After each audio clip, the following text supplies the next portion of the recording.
Hello friends, welcome to my channel PC Geo Kimberlite, a source of diamonds.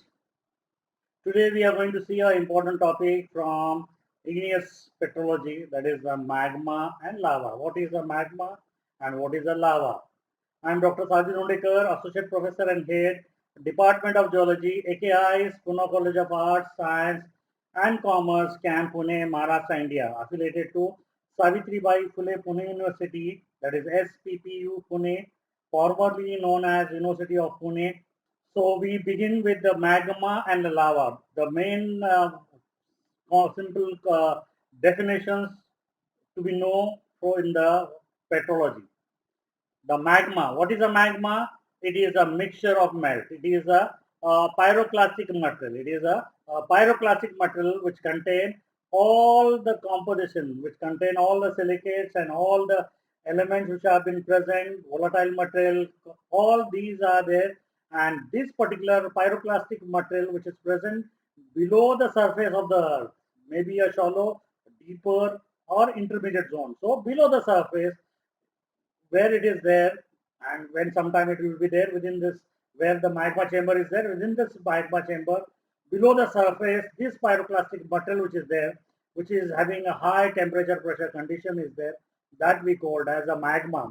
And this magma is erupted on the surface when these molten material, pyroclastic material, is erupted on the surface through the volcanoes and flow on the surface through a central type of eruption or fissure type of eruption. The magma is poured on the surface and the magma will be flowing. So once these pyroclastic material comes on the surface, then this magma term will be now called as a lava. So once it is erupted, the first important thing which is happening within this liquid is that it has lost its gases. Whatever the vapors are there, gases are there, they have been erupted into the atmosphere. So temperature, pressure conditions have been cooled down. So whatever the pyroclastic material which is erupted on the surface, that is through the magma lava which has been cooled down, we're going to get a fine grain crystals, or sometimes we're going to get the glass. But whereas the magma which is crystallized below the surface, maybe at a shallower depth, intermediate depth, or a greater depth, where the rate of cooling will be become slow. So there will be the crystals which are going to crystallize in the magma. It will be a coarser grain will be there. So now chemical composition of the types of magma. Whatever we are going to get, the magma which will be there, it is coming from the what we have the mantle part. So that mantle which is made up of the peridotite. This is a parent magma from where the parent rock is there, from where the magma has been derived into the different derivatives. Granitic magma, basaltic magma, these are the two primary magma we have. And once the magma is coming from the magma chamber to the surface, but now once it is started coming up, the pressure temperature conditions are increased. Volatile pressures, gases are creating more pressure. So what is happening once it is the magma is coming on the surface? So what is happening? Whatever the upper rocks which are there, they have to be cut down. There should be fissures, cracks will be there, and this material has to be melt within this.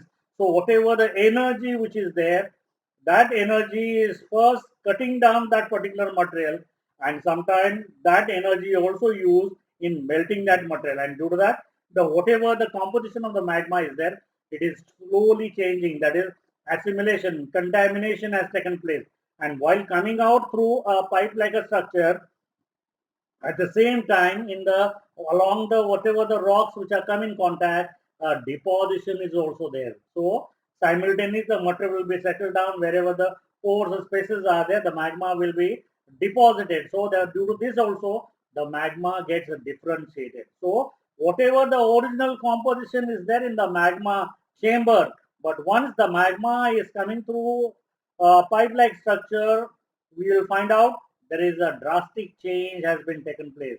Contamination, assimilation, and a differentiation has been taken place from from the mantle to the surface which has been taken place. And due to that, there is a variation we are going to get, and the varieties of rock we are going to get. Say simple from the granite also, we have the varieties of the granite. We have the varieties of cyanide, varieties of the basalt. So these varieties we are going to get whether the rock which has crystallized at a greater depth, whether the rock which is crystallized on the surface. So that variety will be going to give you the where these particular rocks are being crystallized and what will be the temperature, pressure, conditions are there. That is the very important one which is playing in that. So volcanic eruption.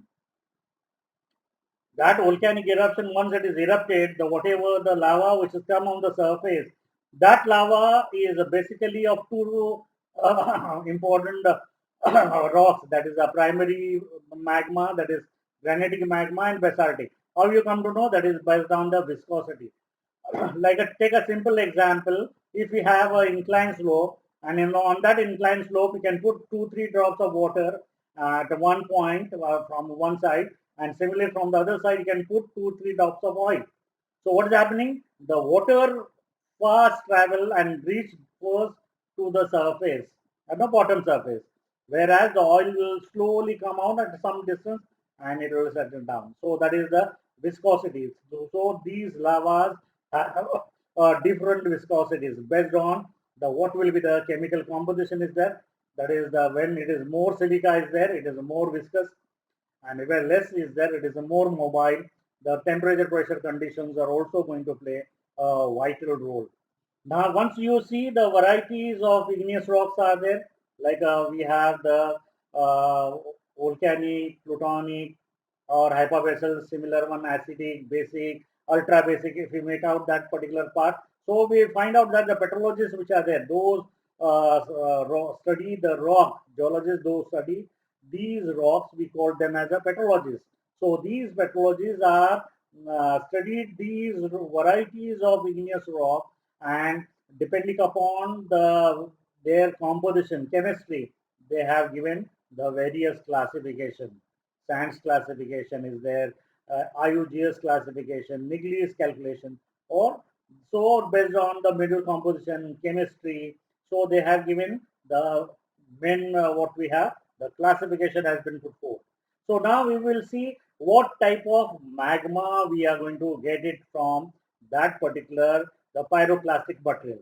So the first simple one is acidic magma.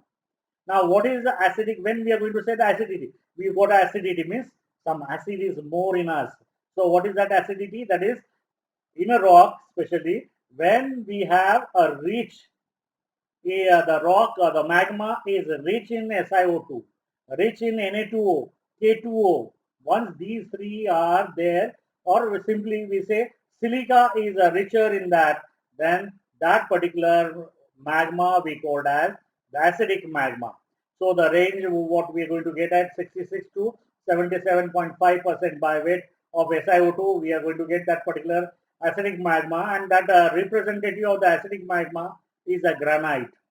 So granite is going to represent the acidic magma, and that's why this acidic magma is also been called as a granitic magma. So remember, acidic, the first one where silica is more, and if you give the example that it is a more viscous one, like an oily one. Second one is the intermediate one. So where the silica will be less than that, 66% to 50%. Roughly we going to make out the silica will be from 50 to 66% by weight. The silica will be there in that particular rock, but that will be in oxides. All these elements which are there in that particular magma, they are in oxide.